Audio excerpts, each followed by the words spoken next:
Hello students, रील्सीने एक पेटी cash बुकचं एक सम पुढे फॉरवर्ड केलेलं. त्याच्यामध्ये एक तिला डाऊट होता की एक्झॅक्टली सर हे सम कसं सॉल्व होते. पेटी कॅशचं सम आहे. तर आपल्या टेक्स्टबुकमध्ये तुमच्या पेज नंबर 144ला सम बघायला मिळेल. 144ला क्वेश्चन नंबर 2 सॉल्व सम आहे. इम्प्रेस सिस्टम जरा एकदा डिस्कस करूया की इम्प्रेस सिस्टम काय असते. तर इम्प्रेस सिस्टमचा अर्थ असा होतो की असं जे सम ज्याच्या सुरुवातीला ओपनिंग बॅलन्सला जितका तुम्हाला कॅशचा बॅलन्स प्रोव्हाइड केला जातो तोच कॅशचा बॅलन्स तुम्हाला क्लोजिंगला देखील दाखवायचा असतो. म्हणजे समजा ओपनिंगला बॅलन्स ब्रॉट डाऊन 200 रुपीज असेल आणि नंतर 1800 कॅश प्रोव्हाइड केली असेल तर टोटल बॅलन्स झाला तुमच्याकडे कॅशचा 2000.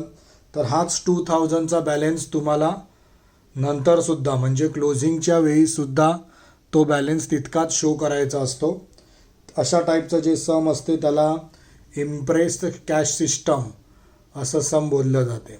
म्हणजे बेसिकली इम्प्रेस कॅश सिस्टम काय आहे हे सगळ्यात पहिले कळलं पाहिजे. तर तुमचं जे सम आहे ते इम्प्रेस्ड कॅश सिस्टमला घेऊन सॉल्व करणारा सम आहे.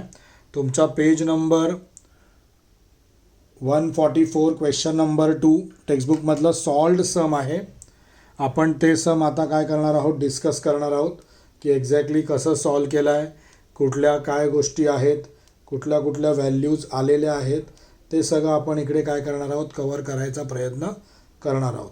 तर बेसिकली सगळ्यात पहिले पेटी कॅश बुक आहे, त्याचा फॉर्मॅट कसा येतो तो जरा डिस्कस करून घ्या, तो समजून घ्या. इथे लिहिलं आहे मी सॉल्व्ड सम आहे क्वेश्चन नंबर 2चं. पेज नंबर 144 आहे आणि त्याच्यामध्ये आपला हा फॉर्मॅट आहे. मी लिहिला आहे इथे इन द बुक्स ऑफ, नाव दिलं नाही आहे कोणाच्या बुक्समध्ये आपल्याला करायचं आहे त्यामुळे मी इन द बुक्स ऑफ करून ठेवून दिलेलं आहे. त्याच्यानंतर पेटी कॅश बुक आपण रेडी करतो आहे म्हणून मी पेटी कॅश बुक असं लिहिलेलं आहे.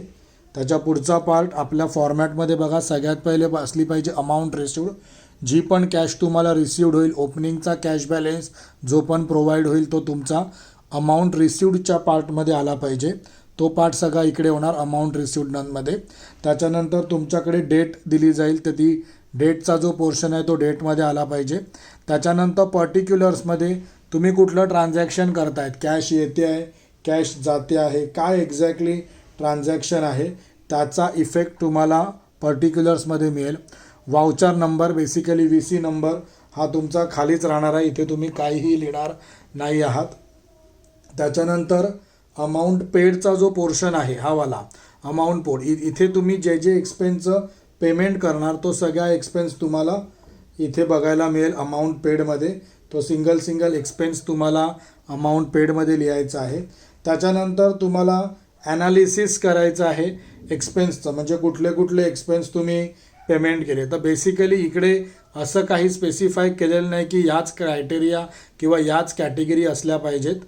तुमच्या क्रायटेरिया कमी जास्त किंवा कॅटेगरी कमी जास्त होऊ शकतात. म्हणजे एखादं पॉईंट तुम्ही जास्त घेऊ शकता, एखाद्या एक्सपेन्सचं नाव तुम्ही जास्त घेऊ शकता, हे पॉसिबल आहे, ते तुम्ही करू शकता, तसं चालू शकते. आता इथे समच्यानुसार मी घेतलेलं आहे postage, printing stationery, carriage and cartage, repairs, miscellaneous expense, LF. आता याच्यामध्ये तुम्ही 6 मी 1 2 3 4 5 मी 5च घेतल्यात, तुम्ही 6 घेऊ शकता.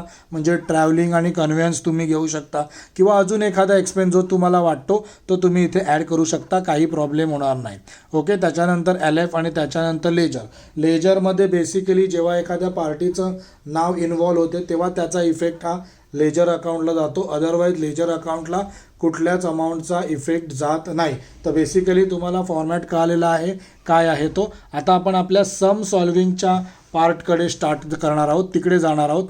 चला आपण बघूया. तर सगळ्यात पहिले तुम्ही काय करा, सम बघायच्या अगोदर तुमच्यासमोर टेक्स्टबुक ओपन करून ठेवा. त्याचा पेज नंबर 144 ओपन करा. तिकडे तुम्हाला क्वेश्चन दिसेल. सोल्युशन बघायची गरज नाही, सोल्युशन मी इथे तुमच्यासोबत डिस्कस करतोच आहे की एक्झॅक्टली आपण काय करणार आहोत, कशा सम अमाऊंट येणार आहोत, हे सगळं मी तुम्हाला इथे सांगणारच आहे. पण तुम्ही क्वेश्चन तुमच्या समोर असेल तर जो क्वेश्चन मी रीड